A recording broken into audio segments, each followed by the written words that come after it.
We've been analyzing data here at Jefferson and across the district by the location of an incident, what time of the day it occurs, when a student is removed from class on a discipline referral, how much time that student is waiting in an office, losing additional class time before an administrator is able to sit down and talk with that student. We can do single individual student, we can do grade level, we can do gender, we can do ethnicity, we can do socioeconomic level because we also keep track of the lunch codes, free and reduced lunch.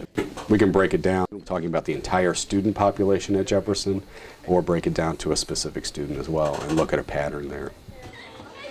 Jefferson Middle School uses a variety of data to improve curriculum and instruction, as well as school climate and policy.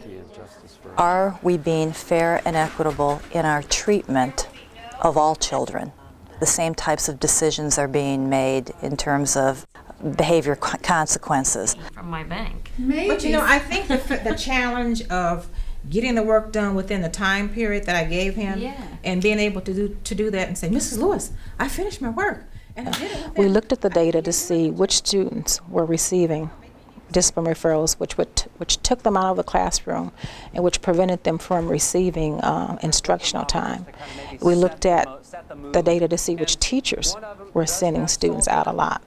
And we used that to talk to our teachers about preserving instructional time and making sure that students had the opportunity to take advantage of as much instructional time as possible.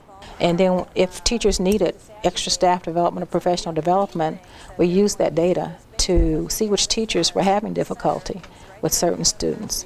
And also looking at the data to see whether students were having difficulty with one teacher or with all teachers.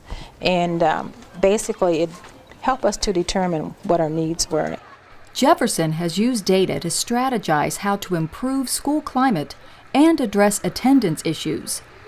Our biggest attendance issue would be our tardies. Last year our system of discipline for tardies involved a lot of detentions, eventually working their way up to a Saturday school, that sort of thing. This year we saw that wasn't working. We spent all year following up on detentions that weren't served and things like that. So this year we threw out detentions completely. We're seeing a decline in them, and that's because we tell the kids they have 5. Once they reach that 5th one, they get a Saturday school. And we're seeing a little bit of a decline, so we're hoping that by looking at the data that way, that we've made a decision that is helpful. And our discipline referrals are down for August and September as compared to August and September last year. Our incidents are not as serious. That's not necessarily saying we're doing a whole lot differently than we were last year. It could be our student population, it could be a lot of things that we know, but we brainstorm about what could be causing it to go down and try to keep that going.